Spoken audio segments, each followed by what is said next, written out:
বাপ বাপ হতা হ্যায়। এশিয়া কাপের ফাইনালে ভারতই জিতবে এটা আমরা সবাই জানতাম। তাই এশিয়া কাপ ফাইনাল শুরু হওয়ার আগে আমি কোনো ভিডিও দেইনি।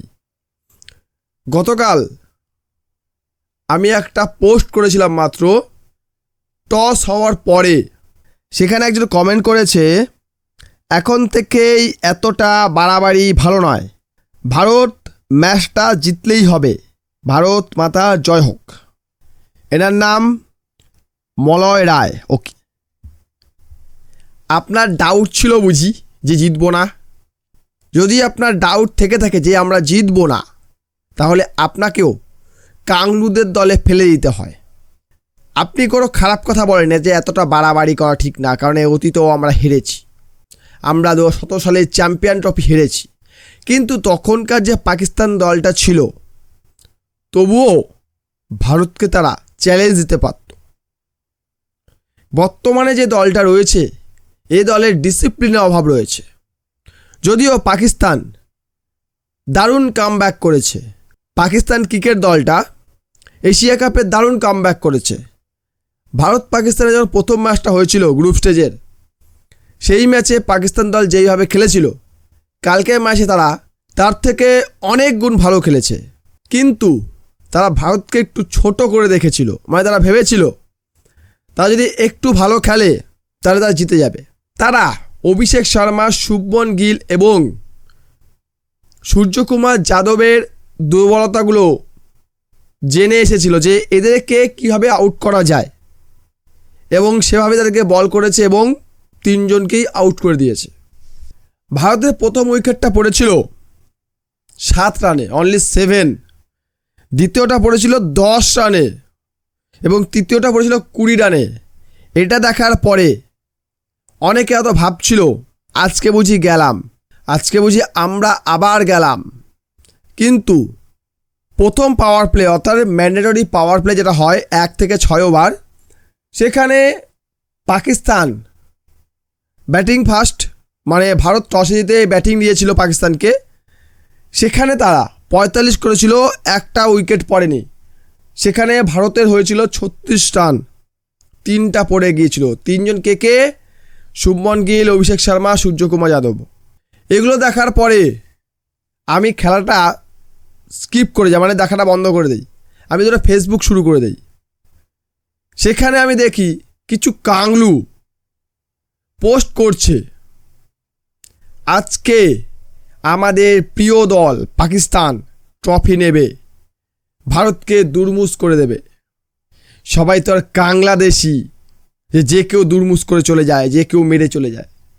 যখন পাকিস্তানের 80 রান পেরিয়ে যায় এবং কোনো উইকেট পড়েনি, এটা দেখার পরে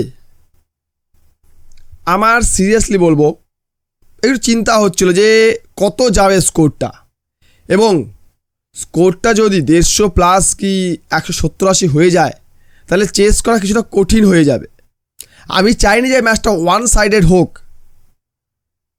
কালকের ম্যাচটা 50-50 ছিল, মানে 3টা উইকেট যখন পড়ে যায়, কালকের ম্যাচটা 50-50 ছিল।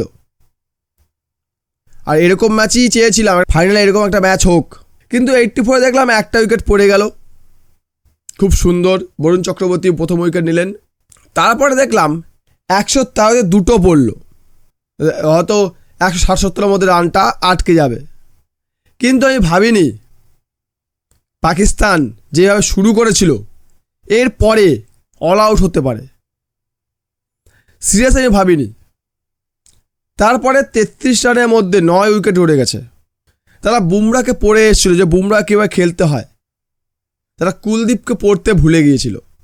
তারা অভিষেক শর্মা, শুভমন গিল, সূর্যকুমার যাদবকে পড়ে এসেছিল যে এদেরকে কীভাবে বল করতে হয়। কিন্তু শিবম দুবে, তিলক বর্মার মতো ব্যাটসম্যানদের পড়তে ভুলে গিয়েছিল। তাই 9.4 ওভারে প্রথম উইকেট হারানোর পরেও তার স্কোর হয়েছে কত? 146। মাঠের মাঝখানে শুধুমাত্র অঙ্গভঙ্গি করলে, অপোজিশনকে অপমান করলে ম্যাচ জেতা যায় না।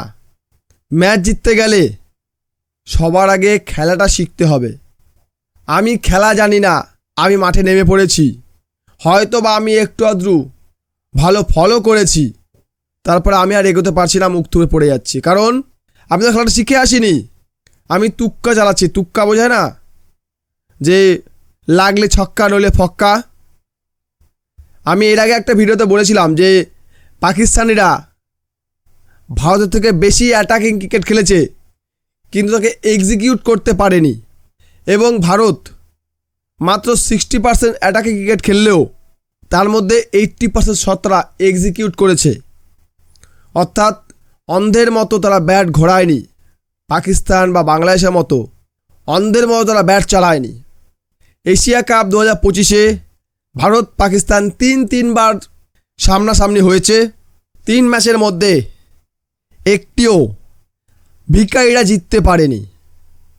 সেই দেখে কান্নায় বুক ফেটে যাচ্ছে আরেক ভিখারি কাংলুদের। এটা যদি ভারত হারতো, এতক্ষণে সোশ্যাল মিডিয়ায় আমি ঢুকতে পারতাম না। ঢুকলেই আমি কাংলুদের ভিডিও দেখতাম, কাংলুদের পোস্ট দেখতাম। এখন কোনো পোস্টই দেখলাম না, সকাল থেকে কোনো পোস্ট দেখতে পাইনি। আমার শরীরটা খুব খারাপ, তাই আমার শরীরটা খুব খারাপ, তাই কটা ভিডিও আমি দিতে পারিনি। কিন্তু কালকের ম্যাচের পরে পাকিস্তান ভারতকে দেখলেই একটা কথাই বলবে, আমরা ক্রিকেট খেলবো না, আমরা ক্রিকেট খেলবো না। ভারত প্রচুর মারে, প্রচুর লাগে, আমরা তো আর যাব না, না আসাই ভালো। তোদের মতো ছাগলদের দিয়ে কিচ্ছু হবে না। ভিডিও ভালো লাইক করুন, কমেন্ট করুন, শেয়ার করুন, চ্যানেল নতুন হলে সাবস্ক্রাইব করুন। ভিডিও দেখার জন্য অসংখ্য ধন্যবাদ।